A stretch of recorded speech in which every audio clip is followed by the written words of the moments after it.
my first experience with this vehicle. It's the first time I drove it. So it made me curious. I didn't expect anything typical before I went on it. I went in it pretty neutral.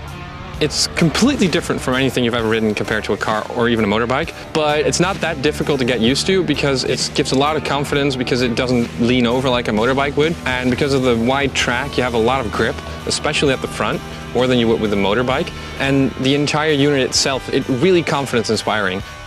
I haven't ridden Spyder for a few years now. For me, getting back on it took about 5 minutes to work out what all the buttons do again, and the fact that it's got reverse gear and things like that is a bit alien to me. But yeah, once you've been riding it for 10-15 minutes, it's really easy.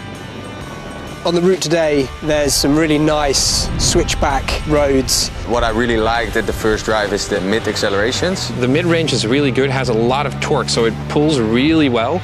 You learn to kick it down into first gear, and there's so much torque there that you can get it to overwhelm the back wheel. And when you come around a corner with that back wheel kind of spinning and smoking, it's almost like drifting a car. It becomes fun to just plow it into a corner at the throttle and it'll just slide a little bit, but you got loads of driver aids. So you got traction control, you got ABS, everything that'll help you keep it on the road, but it's just loads of fun. The one that I was driving had the custom exhaust on it. I must admit, mine sounded a lot better than the others, so I was like the coolest guy in the line.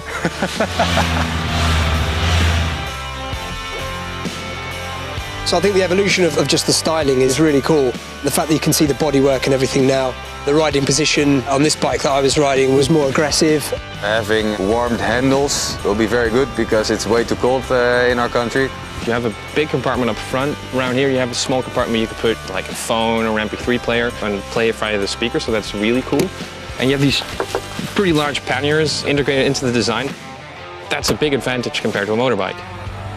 It is completely different from a motorbike also in terms of wind protection because you have a lot of wind protection. You don't get as much of the wind in your face as you would normally, but it still feels like you're out in the open, the whole freedom thing you get with a motorcycle, but still you're a bit more protected. So if that's your thing, this is really something for you.